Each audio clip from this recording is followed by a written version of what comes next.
Today, we're answering questions from Reddit r/real estate.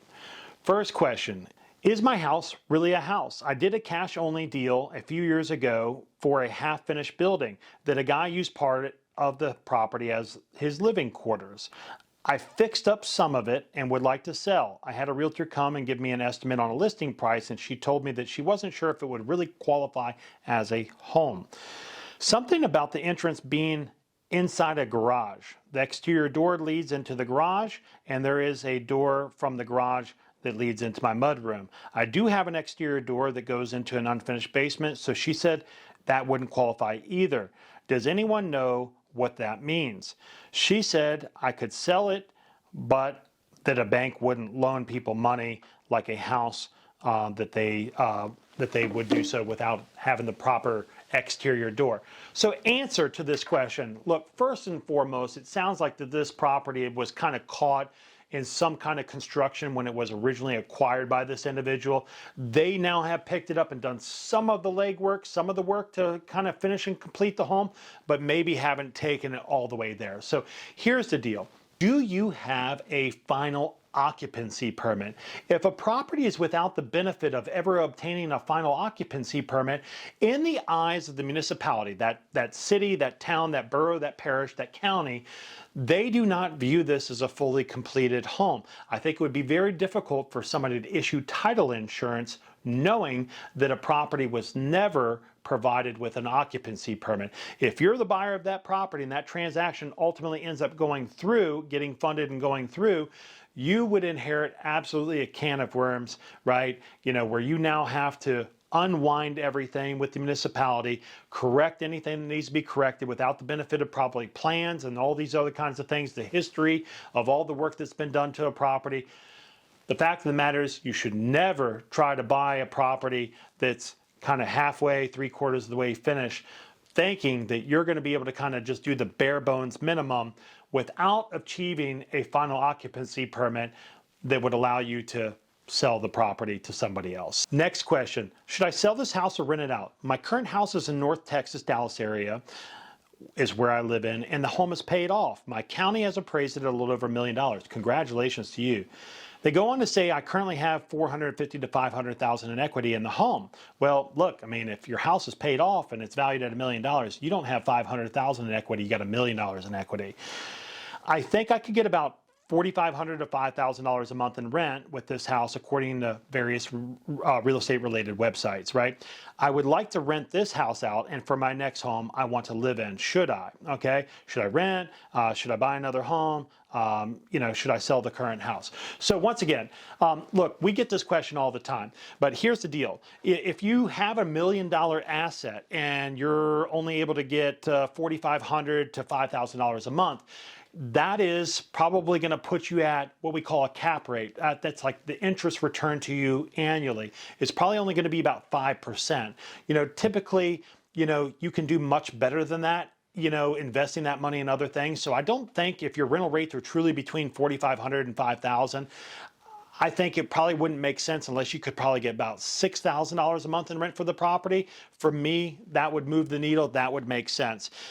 Look, I just look at it like this. I think that we're certainly in a seller's market still. I have many friends in the Dallas, Texas marketplace, and still, even though it's kind of cooled off a little bit from the highs, right? Maybe June, July of 2022, look, if you've got $1 million asset, I would highly encourage you to probably sell that asset, because if you go to buy another home, okay, that's fine. But guess what? The one question you'll ultimately be asked whenever you do decide to sell this asset is, was this your primary investment, or was this your primary residence for at least 2 out of the last 5 years? That's a big question at the title settlement table, right? If you can't answer yes to that question, you're now exposing yourself to capital gains, right? So capital gains, and once again, not a CPA, I'm not a tax attorney, just a real estate broker over here, but what I can tell you is, as a single individual, you can shelter and protect up to $250,000 gain, okay? So that's the price you paid for your property plus whatever improvements you put into it versus what you sold it for. If that that gain was $500,000, you get to shelter and protect $250,000 of that you don't have to pay Uncle Sam taxes on. That's huge. So if you buy another property, you're going to use this as a rental, you got to make sure that, within 2 of the last 5 years, you can answer yes, that this was my primary residence, so you can circumvent paying large capital gains.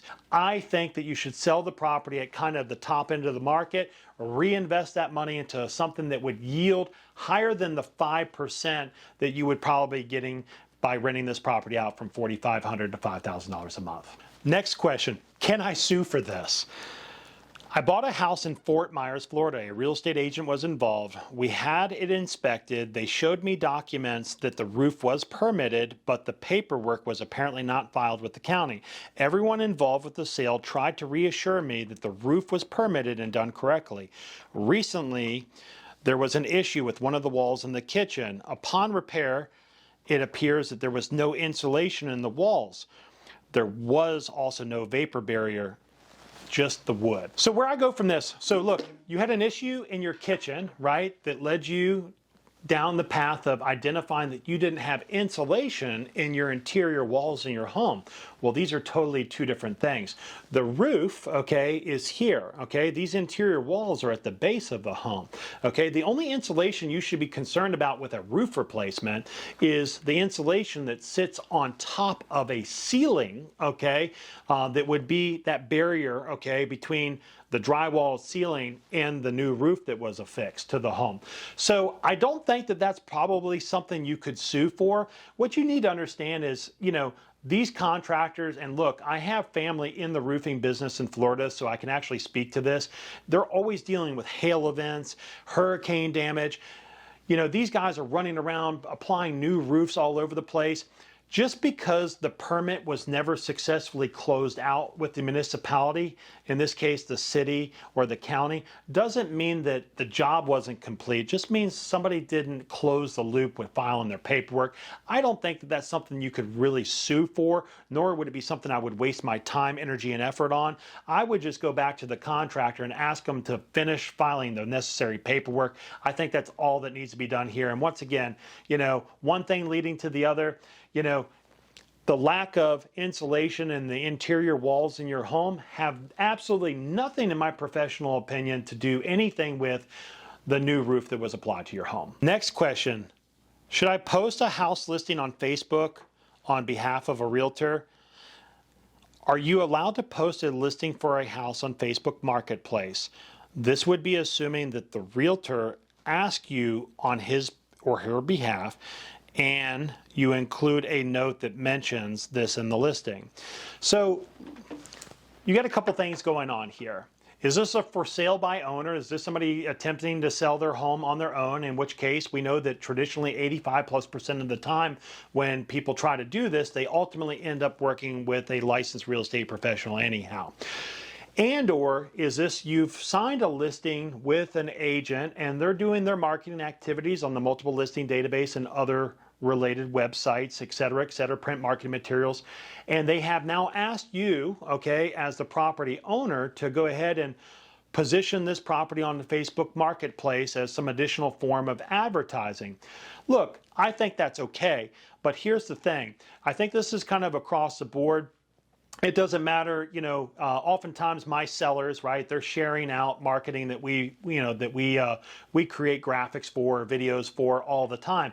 Very important, though, that it's disclosed somewhere. One, that there is a logo for the company that's actually representing the listing and probably some contact information. The last thing you want is to have a property be listed, have the seller go ahead and share information out, and have the actual homeowner fielding potential offers and questions. That is a function of your real estate professional. You should definitely, try to have them. I don't think that there's anything wrong with friends and sellers sharing, branded content, those graphics and those videos and things of that nature. But once again, it should be branded. It should have relevant contact information for the real estate professional that is representing that listing in an effort to have those individuals be the same ones to field any questions and certainly conversations about pricing. Next questions, are windows a requirement for a bedroom?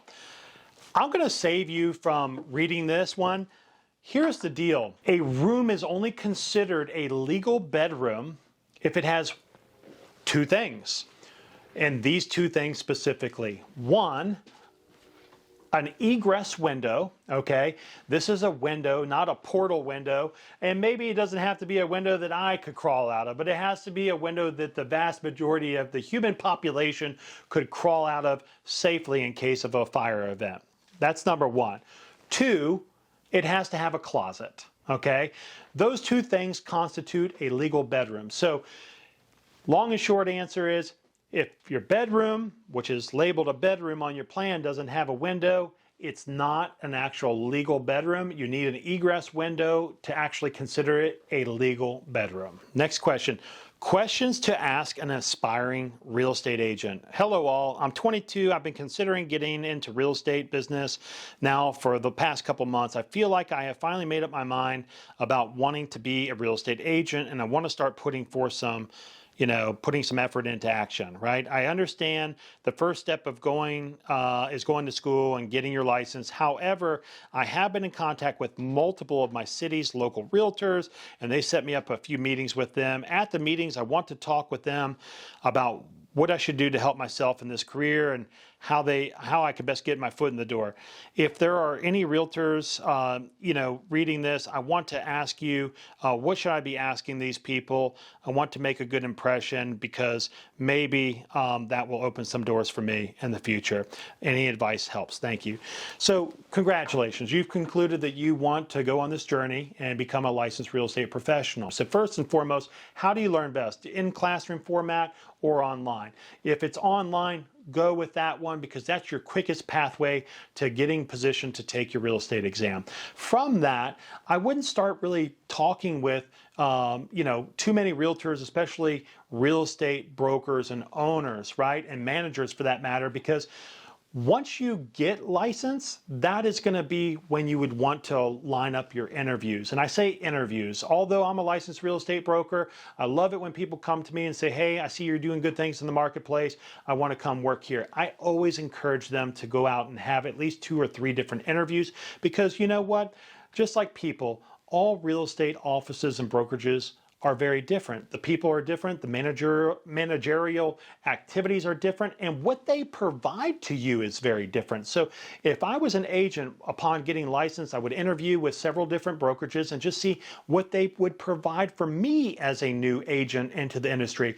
Do you provide me with a CRM database, right? For my clients? Do you have, what do you do for marketing activities? Do you have somebody that can help with graphics? Do you have somebody that can help with videos? Do you lead generate? Do you provide leads to your new agents? These are all the important basics. Look, once I come here, is there going to be anybody that's going to be able to kind of take me under their wing and show me the ropes? What does that look like? Or am I going to be able to shadow anybody? Am I going to be on a team? Not on a team? These are all the right questions to ask, but the first step is really getting your license. I hope you like the responses to these questions. I hope it helps you. We're going to do many more of these. And if you have any questions, comment below. We'll read your question. We'll answer your real estate related question. And as always, if you have any questions for me directly, you can always contact me on my cell phone, 703 area code 346-5855. Thank you so much. Until next time.